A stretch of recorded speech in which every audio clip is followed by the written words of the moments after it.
Até agora eu te ensinei a organizar dados em filas, em pilhas ou em hierarquias bonitinhas, mas o mundo real não é assim. Todo mundo sabe que o mundo real é caótico. O seu cérebro não é uma lista, a internet não é uma árvore e o sistema financeiro não é um array. Tudo é uma rede.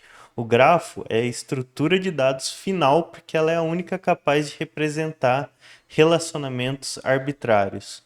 Então, vamos aqui para o Excalidraw e vamos fazer um breve comparativo. Isso aqui, vamos deixar branco, é um array alocado sequencialmente na memória, bonitinho. Depois a gente aprendeu a árvore, que passa mais para ser algo desse tipo. Ó.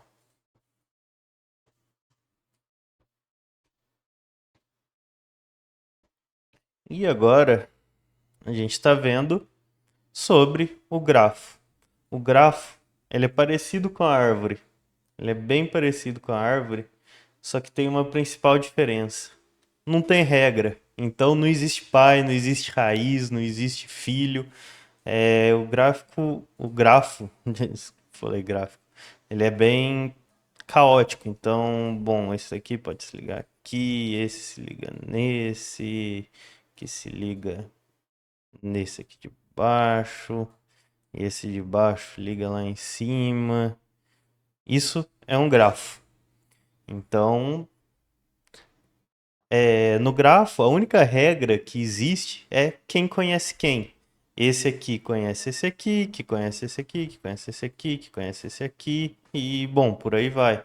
Poderia ser assim também. E é disso que a gente vai adentrar a fundo nesse vídeo ainda. Voltando aqui. Para começar, nós temos que entender e dominar o vocabulário quando nós estamos falando de grafos. Isso aqui não é um ponto, isso daqui não é uma linha. Existem nomes para isso.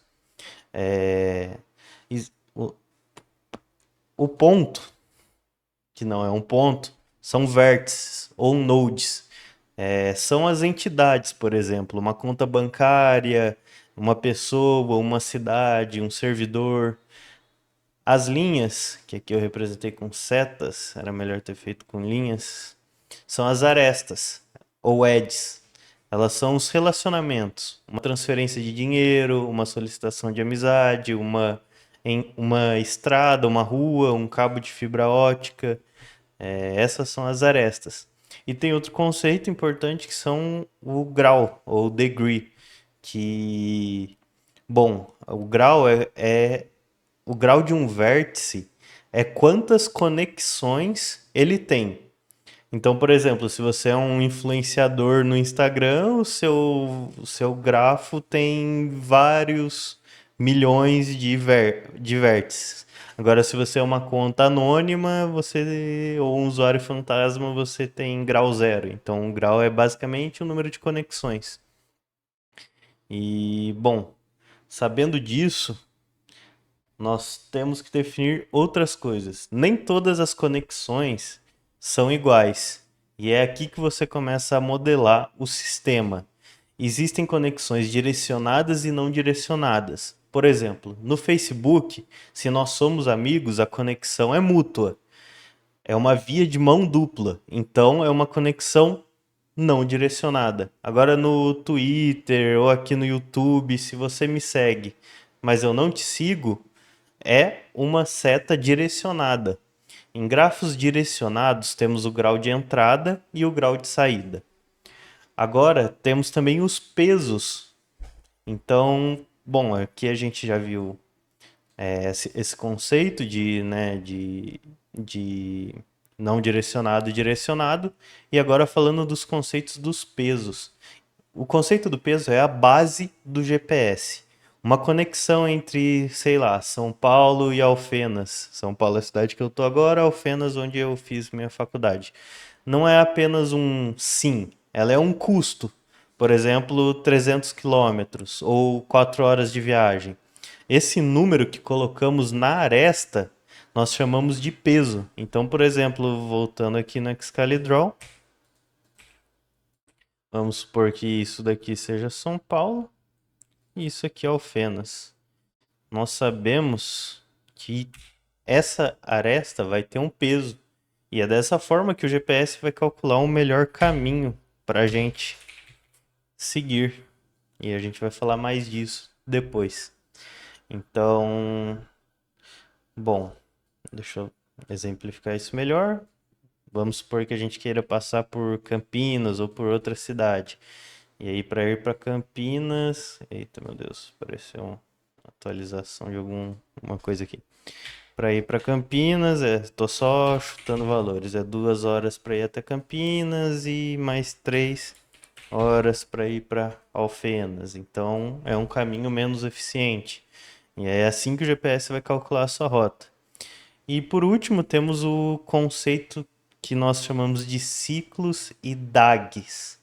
DAGs é a abreviação de Directed Acyclic Graph. Enquanto ciclos, fazendo uma breve explicação, se você consegue sair de casa, dar uma volta e retornar para ela. Por exemplo, esse grafo aqui que a gente fez representando a ida para São Paulo, ele é cíclico, porque a gente consegue voltar para São Paulo por um caminho. Agora, se você tem um fluxo de trabalho, por exemplo, processar uma compra no Mercado Livre da vida, aí você quer um DAG, o Directed Acyclic Graph, que, por exemplo, se houver um ciclo num fluxo de aprovação, o dinheiro fica rodando e nunca é aprovado. Então a gente não pode ter esse ciclo. E, bom, falando um pouco agora da memória, né, de como o computador guarda isso na memória, porque, bom, o que a gente fez aqui até agora são desenhos, né? O computador não guarda desenho na memória. E existe dois jeitos. E escolher o jeito errado pode literalmente matar a memória do seu servidor. Então, temos a matriz de adjacência, que é basicamente, imagina uma. Deixa eu sair um pouco da Excalibur. Imagina uma planilha de Excel onde as colunas e as linhas são vértices. Então aqui a gente tem o vértice A e o vértice B. O vértice A e o vértice A, o vértice A e o vértice B. Se o vértice A conecta com o vértice B, nós marcamos um X ali na planilha. Isso é maravilhoso para checar rápido se, por exemplo, duas pessoas se conhecem ou algo do tipo assim. Mas é um tremendo desperdício de espaço se o gráfico for esparso. Por exemplo, tem muita gente e pouca conexão. Isso é um problema. Então, nós tendemos a utilizar a matriz de adjacência quando é o contrário disso, quando temos muitas pessoas com várias conexões. E o segundo método é a lista de adjacência. Vamos pensar que é como se fosse uma agenda de contatos. Cada pessoa tem a sua própria listinha de quem ela conhece. É muito mais eficiente para economizar memória. Então, por exemplo, se você tem 1 bilhão de usuários, mas cada um conhece só 100 pessoas, você não quer uma matriz de 1 bilhão por 1 bilhão, porque é desnecessário. Então, sabendo disso, você consegue tomar a decisão de qual dessas duas formas é melhor para o seu sistema. E, bom, voltando a falar sobre o GPS, como o computador anda no gráfico, existe duas filosofias. Eu não vou conseguir pronunciar isso.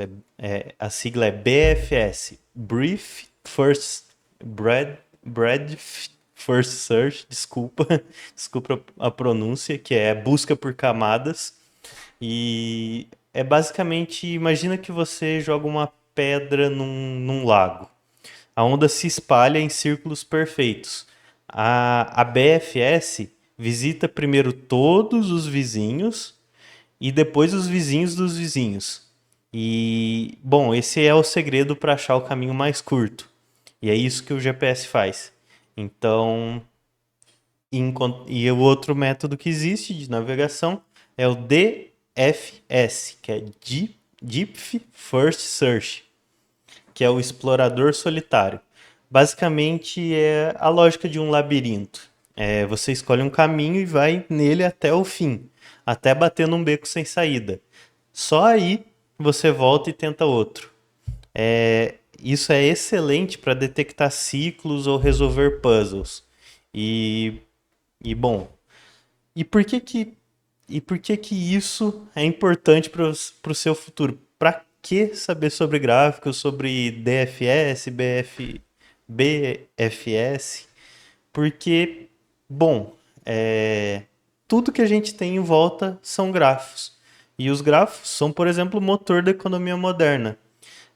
Um exemplo próximo, o LinkedIn te avisa que eu sou conexão de segundo grau com outra pessoa, por exemplo, o Mutual, usando o BFS.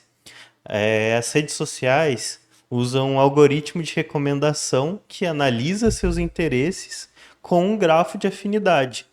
E em sistemas de bancos, por exemplo, e de detecção de fraudes, se a conta A manda dinheiro para a conta B, que manda para C e que a C manda de volta para A, ali dá para colocar um algoritmo de detecção de ciclos em grafos que acende um alerta vermelho ali para lavagem de dinheiro, por exemplo. E para isso que os grafos estão aí, por isso que os grafos salvam bilhões de dólares e todo ano aí prevenindo lavagem de dinheiro. E basicamente é isso. Essa é uma explicação mais superficial. Daria para entrar em detalhes sobre o BFS e o DFS, mostrar mais ou menos os algoritmos disso. Talvez é a ideia para o próximo vídeo. E, bom, fechando esse vídeo, é, agora que a gente já viu sobre array, pilha, linked lists, árvores e agora com um grafo, nós basicamente fechamos uma caixa de ferramentas.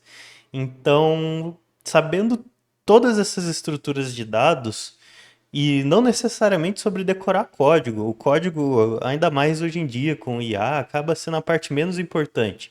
A parte mais importante é saber tomar a decisão certa para algum problema.